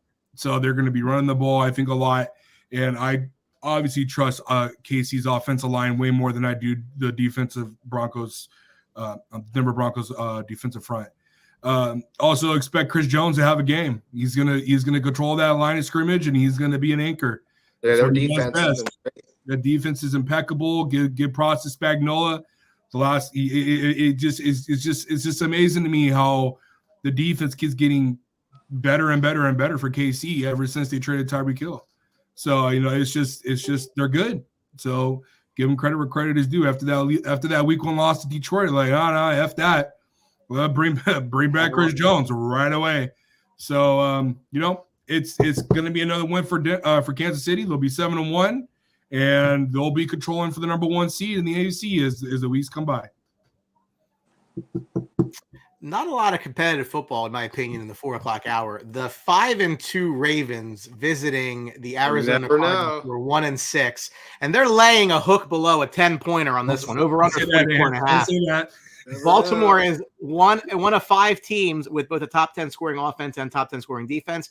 Arizona's dropped each of the last 4 games by at least 10 points. So this spread has covered the last 4 times Arizona's taken the field. Listen, Baltimore's looking good. I give Lamar Jackson credit. He's not one of my Fab 5, but he's been playing a lot better this year. I think having a different offensive coordinator has been a godsend for him. He's one of the top 5 quarterbacks of this year. Easily. Conversation about that. There's no conversation. He's playing in the mirror because everybody else will just laugh at you if you don't say he's playing way better than Justin Herbert and Trevor Lawrence. You have to give him credit. I tend to go off a talent perspective. But anyway, you look at this, and Baltimore continues every year, just seems to be just obliterated with injuries. And I don't know if we just notice it more because it's Baltimore, The other teams have the same issues, but it's just not as media driven. But Baltimore just seems every year big names keep getting hurt. This should be a game that they roll, though. I'm not expecting this to be competitive, and I'll happily be wrong if it goes the other way. No, you're right. This shouldn't be. In Arizona, it was a team that kind of started out with a little bit of life, but that went away real quick. And now Ravens should go out there later game on the West Coast. They should thump them pretty good. I think you're gonna have big days in all your fantasy perspective where your people out there. So I think you'll be pleasantly surprised. If you own or maybe not too surprised, own any of the Ravens. So listen, Ravens win. Lamar Jackson rushing might be something I actually avoid today because he might not have to run the ball. Gus Edwards might get in the end zone. I'd look for that. He's kind of been running. Arizona's not a baseball town. Don't bring that bullshit up. All right. Arizona is a baseball town now. Listen, I'm not. Listen. Once the Astros lost, I really didn't care. That was not good. Are they still playing baseball? No. I thought baseball season's over last week. It is around here. Yeah, I mean, I can't see Arizona being real competitive in this game today. I can see the Ravens running the ball over them.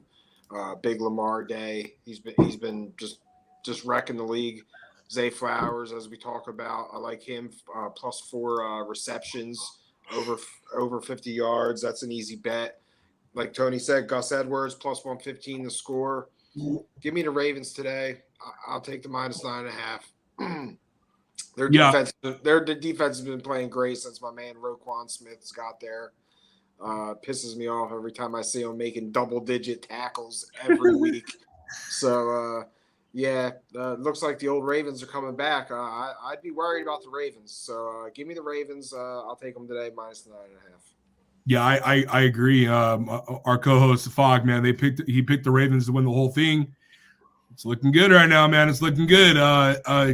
Their offense is looking a lot better than it has years past. And Brian, you hit it, the different offensive coordinator, and also, but the biggest thing I think people are overlooking is that he actually got some freaking talent for him to throw the ball to.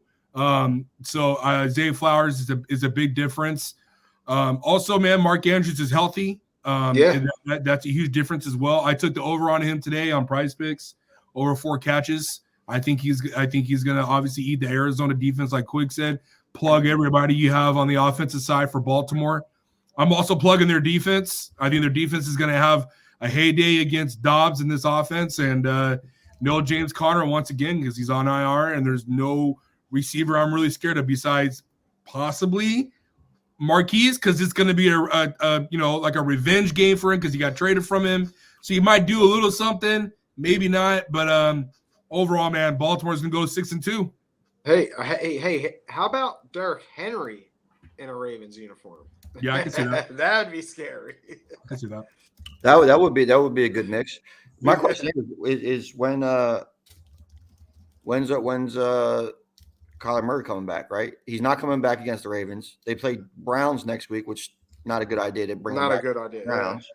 So maybe when you got the stretch with the Falcons, Texans, Rams, I think that's probably when you see Murray back. Maybe not this week or not next week, but after that.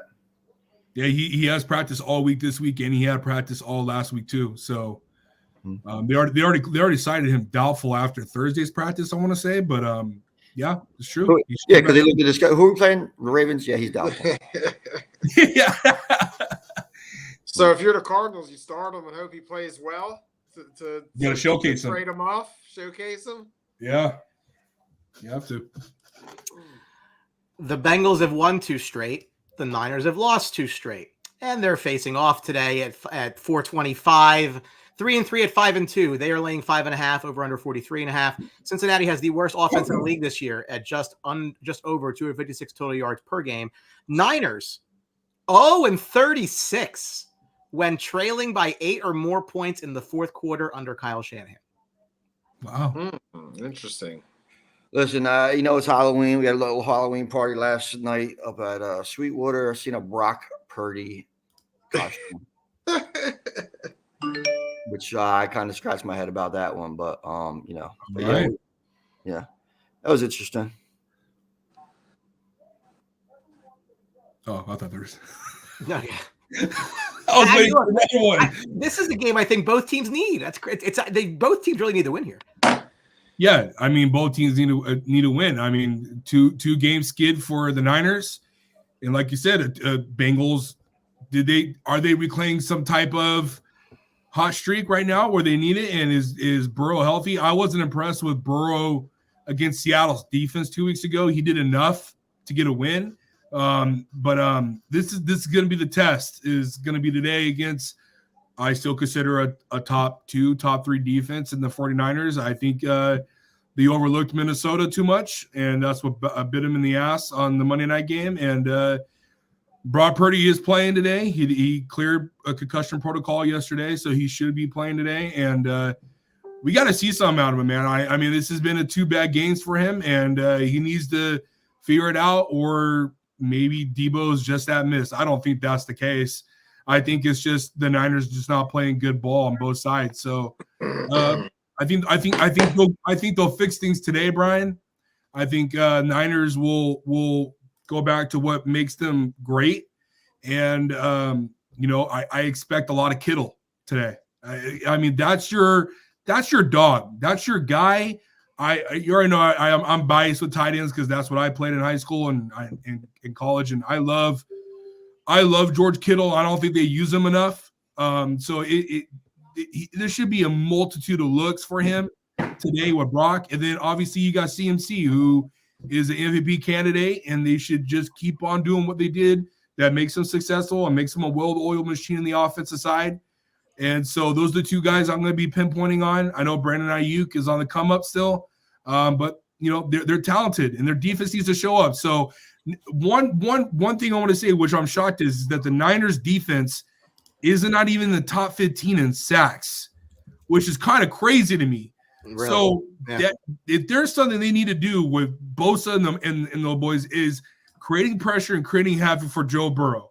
That is the recipe for success for defenses all across, but especially for San Francisco. So they need that pressure. They need to make those moves off the line. The front needs to show up today against Cincinnati. It's at home. I'm taking San Francisco for the win. The thing, Trent Williams not being here scares me. No Debo scares me. CMC banged up scares me. Brock Purdy banged up scares me. I mean, I think this give me the Bengals plus the 5.5. I think Burrow is on the upswing. I think the 49ers are, on the other direction. I think T. Higgins healthy. I think Jamar Chase. I think this Bengals offense does enough what they need to do, and they get a little bit of revenge for the 80 Super Bowl. Was it 81 Super Bowl? So we're the right the wrongs of Boomer Esiason and Ken Anderson. But I think that's what I do. Like the Kittle's props today, though. I think he's going to have to step up big. I like Brandon Ayuk as well to have a nice game. But I think the Bengals, and this is the premier 4:00 game.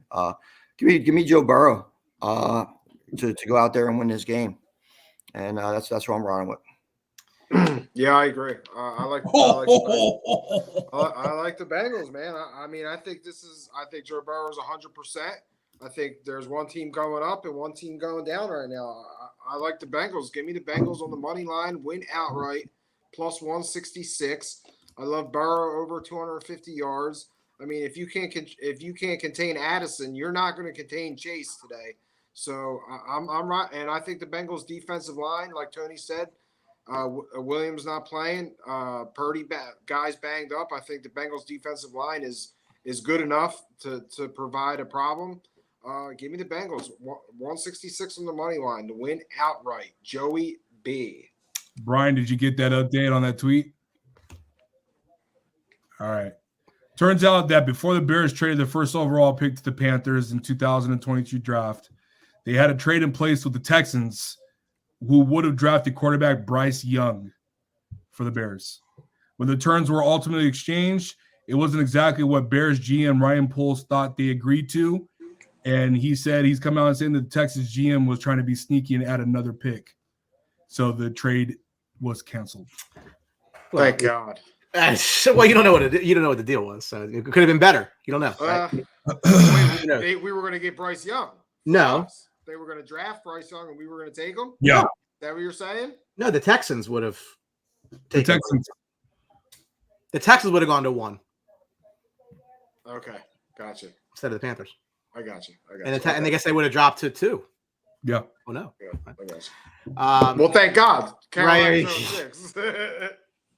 That's true. Thank God. Bengals got Buffalo next week, so they might want to be aware of that. I can tell you that I know for a fact. I don't know when Sunday Night Flexing starts, but I know it had started already because if it did, this game would not be on Sunday night.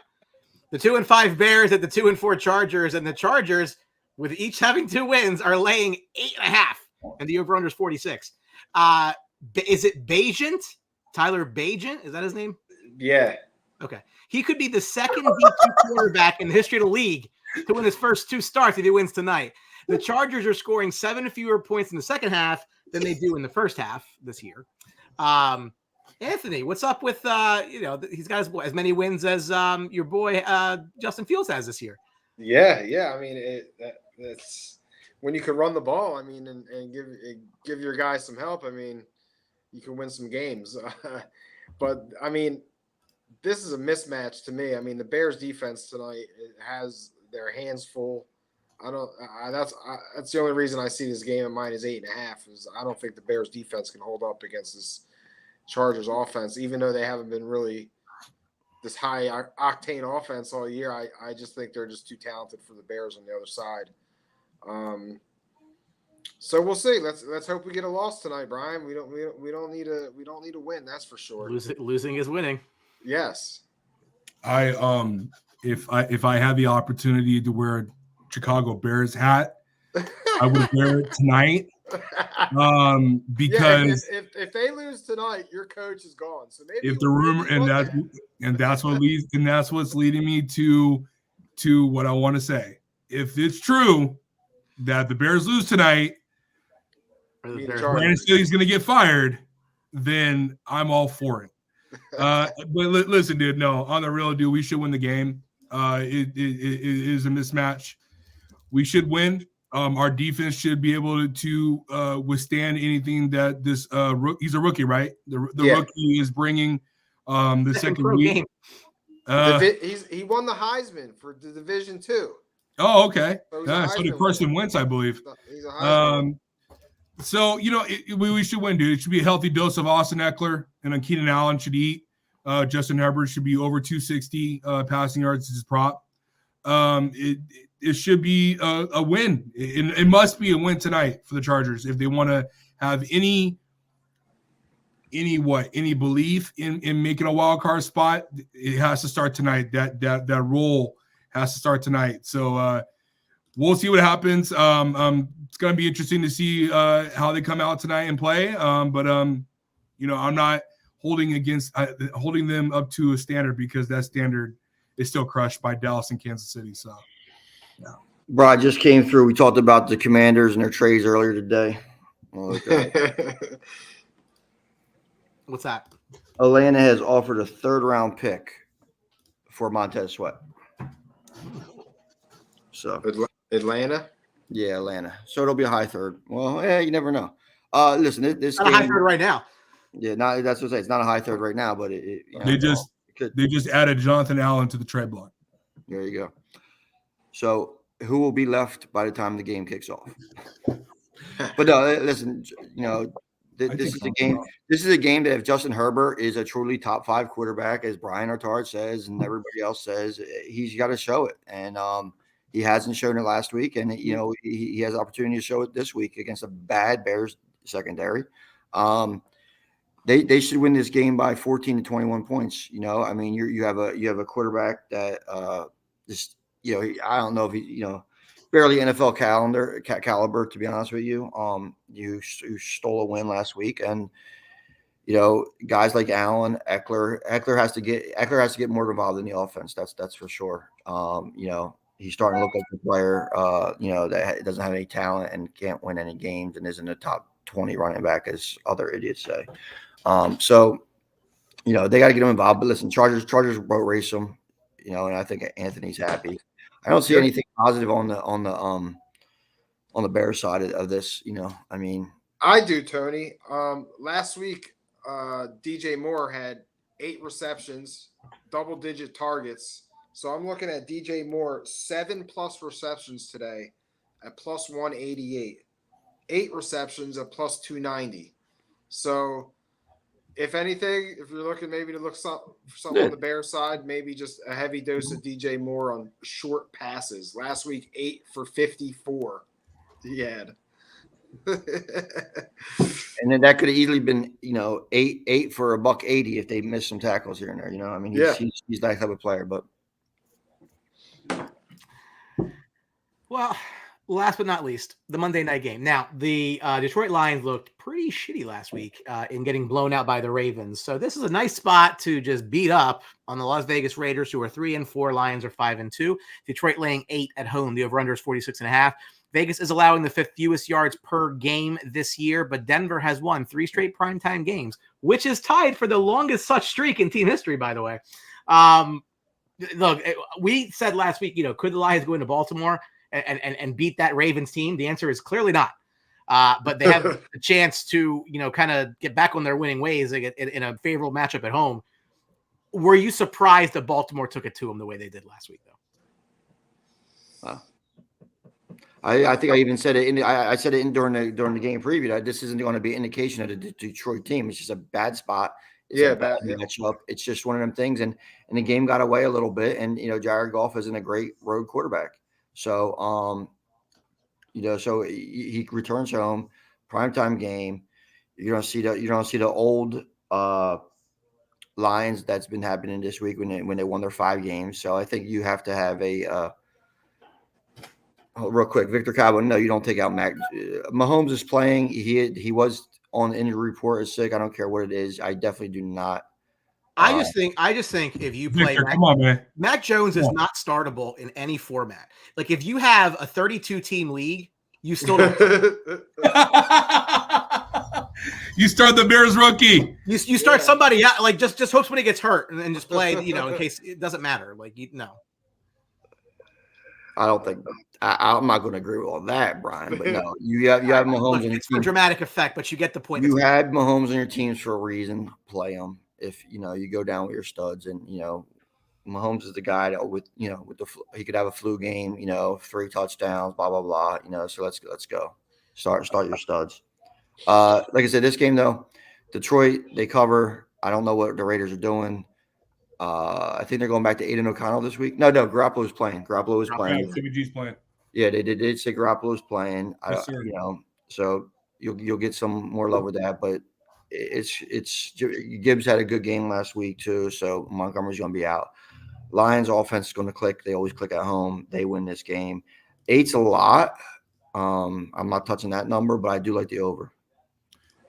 Yeah, I'm plugging everybody offensively for Detroit. I'm also plugging a lot. I'm betting the over for Laporta, who is just absolutely killing it. And for Detroit, St. Brown is going to do his thing, and then Jared Goff is going to do his thing. It's going to be a well-balanced Lions win on Monday night. It's going to get him back on track. They'll be 6-2 in the North. More on the last week's game. Baltimore it was a bad. I know people were surrounding the Lions. It was just a bad spot. It's just the way the schedule is made. It's just they're coming off a high after beating the Tampa Bay Buccaneers in an away game, and it's a Tampa Bay for what they are. They're still a tough, scrappy team, and then you go and play Baltimore back-to-back weeks. That's tough. So, did I expect the offense to do what they did last week? No, I didn't think it was going to be that bad. But that doesn't mean that this team that we're going to fall off the wagons of this team. The Detroit Lions are a good, talented team. I still have questions about their defense as the weeks go by, and when we get to the postseason, can their defense be consistent and show up? That's my issue with Detroit. Everything else looks great. So this will be a bounce back win for them. They'll be fine. I don't know what the Raiders are doing. They're idiots. Let's move on. Yeah, all good points, guys. I agree. Just a tough spot last week. Obviously, we talked about Baltimore. They're no slouch. They're a real football team also. So, just a little shock just to see, a Dan Campbell team to come out like that and get dominated. I really didn't expect that. That's more of a shock for me. But, yeah, I mean, Detroit bounces back this week. I'm probably not touching it. I agree. I think 8's a little too high. I agree with Tony. I do like the over 46.5. I think there'll be some points scored in that game. Got to feel good for Detroit. Gibbs looked good in what you saw against Baltimore. So that's encouraging. So, yeah, give me Detroit and taking the over here. Love it. Good survivor pick. Excellent survivor pick. Yeah, this is a tough week. So I think At a conference game at home. I took Baltimore in mine. So over Arizona. Road game is always tough. Well, But the Rams, listen, I followed the formula last week, and the Rams let me down, which is let's see here. Foreman did next to nothing all year. Last week blows up for 33. Do you think that will continue this week? I have Gus Edwards I can put in a spot. I like Gus Edwards a lot. Yeah, Gus Edwards. Roshan Johnson is back today. Yeah. So I think Foreman's supposed to get the bulk of the work, but they're going to mix Johnson in. And listen, Foreman is what he's been his entire NFL career. He's going to have a good game here or there, but he's not somebody you could count on week to week. But Gus Johnson, great opportunity. Going to be out there. He's going to eat up some carries, goal line work, all that fun stuff. Yeah, also, note to add, Justice Hill was struggling in practice this week with an injury. So I would love to get Gus Edwards in my main roster lineup this week, but I can't because I have Breece Hall and Ken Walker at running back, and I have Puka Nacua, Drake London, CeeDee Lamb, and DK Metcalf. So unless I'm going to take a flex out, I can't get him in. Drake London be the one I do. Yeah. Who was your other wide receiver? Puka, Lamb, and Metcalf. I thought about Metcalf coming off the injury, but I can't. I can't. Who's Atlanta playing again? Tennessee. In Tennessee. Yeah, it's a good matchup. But if I had to take one, I'd was it? Drake London's getting a lot of targets. Yeah, if I had to pick Brian, I'd go with Drake. I'm gonna leave that in there. I don't blame you for that. I mean, Drake just came off a huge. If it's PPR, I could see leaning that way. It's half, yeah. You're in that league. I don't pay attention to that league. That's all right. I put my lineups in, and that's it. There's no head-to-head matchups. There's nothing to kind of see what your team's playing against. You're playing against everybody, so I just set it and forget it basically. Yeah. So I don't know who's on other people's teams and that kind of stuff. At least you didn't lose a .20 like I did at Quig. Fucking shit. Oh, damn. Listen, and even your boy Hector was sandbagging to help you. I know, dude. Freaking KJ Osborne. Josh Downs, baby. Josh Downs. I'm in a league where we had a tie with decimals. Oh, God. Oh, really? Yeah. It's fucking crazy. You know what it takes to do that? That's pretty good. It's unbelievable, right? That's too funny. Oh, that's hilarious. All right, well, we're coming up here. Football starts about a half hour. Make it a nice profitable day. We will catch you next week for week 9 on behalf of the boys. Hope you enjoyed week 8 pregame on the Sports Box, and we'll see you. Yes. We all would be very remiss if we do not shout out on her birthday, Maddie Birnbaum. Yes. She keeps getting better with age, the gift that keeps on giving. All our guys in Hamilton appreciate it. She in every picture she takes with her husband, she looks like the Instagram influencer with the doorman. Taking a picture with a fan, letting her in, or it's like a you go to a Comic-Con or something, and you meet Chad. Yeah, exactly. Yes, that's a good one. Yeah. My God. That's good. Yeah. What the fuck? we love Dave. We love to hate Dave too, but it's all right. It is what it is. Anyway, all right, we'll catch you next week. Peace, boys.